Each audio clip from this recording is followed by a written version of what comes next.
Morning गुरु computer science में आप लोगों का वेलकम है। और ये जो सीरीज़ चालू हुआ है आज से, वो series class 11th and 12th के लिए बहुत इम्पोर्टेंट है, क्योंकि क्लास 11th और 12 एक सॉकेट की तरह, लेयर की तरह जुड़ा हुआ है। तो बहुत ही फिल्टर्ड करके ये डेटा बनाया गया है, जो कि क्लास 11 12 के लिए और ख़ासकर 12 के एग्जामिनेशन प्रिपरेशन के लिए बहुत आप लोगों का मदद करेगा। तो ये दोनों लोग देख सकते हैं, 11 भी देख सकते हैं, 12 भी देख सकते हैं। 11th का प्रिपरेशन भी होगा और 12 की बोर्ड की एग्जामिनेशन की तैयारी भी होगी। और इसके साथ साथ एक बेनिफिट और मैं बता दूं कि इसके साथ साथ आप लोगों का सब्जेक्टिव क्वेश्चन जो है वो भी क्लियर होता चला जाएगा। तो इसको ध्यान से आप देखें, कॉपी में नोट डाउन करें और चैनल को सब्सक्राइब और लाइक करें, शेयर करें आप लोग। चलिए, आप लोग का ज़्यादा टाइम नहीं लेते हुए मैं आगे बढ़ता हूँ। सबसे पहले प्रोग्रामिंग के बारे में, चूँकि 12th क्लास में प्रोग्रामिंग, 11th क्लास में प्रोग्रामिंग पाइथन है ही, तो प्रोग्रामिंग के बारे में स्टार्ट करते हैं हम लोग बात की। What is programming? तो writing instructions for a computer to perform the task is called programming. तो ये हमारा मोस्ट सुटेबल आंसर हो जाएगा प्रोग्रामिंग के लिए। विच of the following is not a programming language?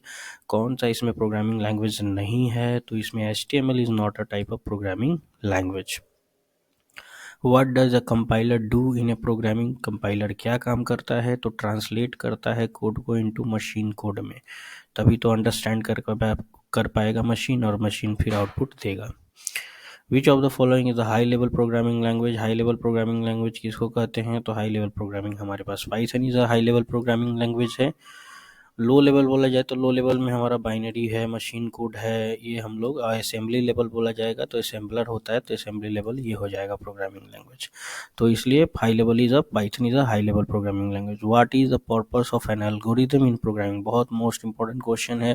Bar bar algorithm से सवाल आते हैं कि भाई क्या पर्पस होता है एल्गोरिदम का? तो एल्गोरिदम का पर्पस होता है कि सीक्वेंस ऑफ स्टेप्स को जनरेट करना, ताकि आप पार्टिकुलर टाइप ऑफ प्रॉब्लम को सॉल्व कर पाए।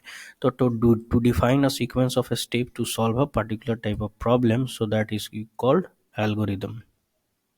अब पाइथन इंट्रोडक्शन से कुछ सवाल है कि who develop the Python programming language? तो Guido van Rossum. In which year? तो 1991 में। What type of programming language is Python? तो प्रोसीजरल होता है, ऑब्जेक्ट ओरिएंटेड भी होता है, फंक्शनल भी होता है, इसलिए all of the above mention हो जाएगा। Which file extension is use for Python files? तो .py से हम लोग पाइथन के फाइल को एक्सटेंशन देते हैं। CPP C++ के लिए है, PHP PH का .java फाइल के लिए होता है। What is the main purpose of Python? Python का मेन पर्पस क्या है? तो मेन पर्पस है to automate task and develop softwares, यही हमारा मेन पाइथन का पर्पस है। फीचर्स ऑफ पाइथन में कुछ हम लोग इम्पोर्टेंट MCQ करेंगे कि which of the following is not a feature of Python? कौन सा फीचर ऑफ पाइथन नहीं है? देखिए, इजी टू लर्न तो है हमारा पाइथन, ओपन सोर्स भी है, एक्सटेंसिव लाइब्रेरी भी है इसके पास, लेकिन प्लेटफॉर्म डिपेंडेंट नहीं है, प्लेटफॉर्म इंडिपेंडेंट प्रोग्रामिंग है। ठीक है।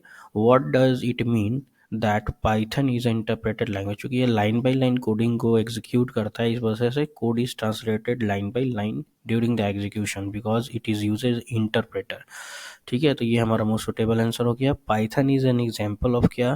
तो Python is an example of high level language. Which feature of Python makes it suitable for AI and machine learning? तो AI और मशीन लर्निंग के लिए कौन पाइथन को सुटेबल क्यों माना जा रहा है? क्योंकि इसके पास एक्सटेंसिव लाइब्रेरी है, मतलब लाइब्रेरीज बहुत सारा हैं, और चूँकि इसमें और भी लाइब्रेरी डेवलप किए जा रहे हैं धीरे धीरे, बहुत सारा लाइब्रेरी इसमें आ रहा है, इस वजह से हम कह सकते हैं कि AI एंड मशीन लर्निंग के लिए बहुत सुटेबल है पाइथन प्रोग्रामिंग लैंग्वेज। तो ये हमारा था। अब नेक्स्ट हम लोग देखते हैं what does Python is dynamically type mean? Dynamically type mean मतलब ये आपका कह रहा है कि ये बहुत इंपॉर्टेंट क्वेश्चन है, और डायनेमिकली टाइप का मीनिंग आप लोग समझ लें कि एट द कंपाइल टाइम जो चीज़ डिसाइड किया जाता है कंपाइलेशन प्रोसेस के समय, तो वो स्टैटिक टाइप डिक्लेरेशन होता है, लेकिन एज द रन टाइम कोई चीज़ डिसाइड किया जाए तो वो डायनेमिकली टाइप होता है। तो एट द रन टाइम में हमारा वेरिएबल असाइन होता है पाइथन में, इसलिए इसको हम लोग डायनेमिकली टाइप कहते हैं। ये इंपॉर्टेंट क्वेश्चन है। What does Python dynamically type mean? मतलब variable are assign types at the run time में इसको वेरिएबल को डिसाइड किया जाता है, इसलिए ये हमारा डायनेमिकली टाइप लैंग्वेज है। ठीक है, तो ये हमारा कुछ MCQs था जो कि बहुत ही फ़िल्टर करके आप लोगों को दिया जा रहा है, और आप लोग इसको नोट करें और फिर नेक्स्ट MCQ के लिए हम लोग आप लोग इंतज़ार करें। बहुत ही फास्ट तरीके से MCQ कराया जाएगा और सब्जेक्टिव भी आपका कंप्लीट होगा। Thank you. अगले सीरीज़ में हम लोग आगे मिलते हैं IDE के बारे में जानकारी लेने के लिए। Okay, thank you.